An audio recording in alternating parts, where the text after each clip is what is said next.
জ্বলন্ত বাসে আগুন। আজ সকাল 7:15 নাগাদ দ্বিতীয় হুগলি সেতুর অ্যাপ্রোচ রোডে একটি বেসরকারি বাসে আগুন লাগে। মুহূর্তের মধ্যে গোটা বাসে আগুন ছড়িয়ে পড়ে।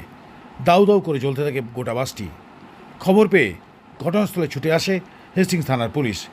তবে বাসে আগুন ছড়িয়ে পড়ার আগেই যাত্রী এবং চালক সবাই বাস থেকে নেমে পড়েন, ফলে কেউ হতাহত হননি। খবর পেয়ে ঘটনাস্থলে আসে দমকলের দুটি ইঞ্জিন। প্রায় 35 মিনিটের চেষ্টায় আগুন নিয়ন্ত্রণে আসে। প্রাথমিক তদন্তে দমকলের অনুমান ইলেকট্রিক্যাল শর্ট সার্কিট থেকে এই আগুন। এর ফলে কিছুক্ষণের জন্য রাস্তায় যান চলাচল ব্যাহত হয়।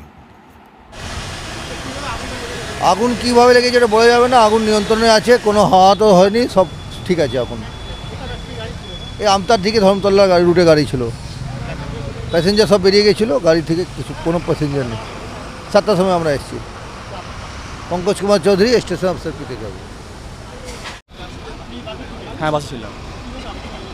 আগুনটা জার্নি এই প্রথমে একটা স্মেল বেরোচ্ছিল। স্মেল বেরোনোর পর জার্কিং থেকে যে বাসটা এই বিটে নামার পর আগুন জ্বলতে শুরু করলো হঠাৎ করে, এবং আগুন যে লাগতে শুরু করলো এবং কন্টিনিউ ধোঁয়াতে শুরু করলো। যা আমরা লাস্টে ছিলাম, সঙ্গে সঙ্গে আতঙ্কে আগুন করে আমরা দৌড়ে নেমে গেলাম।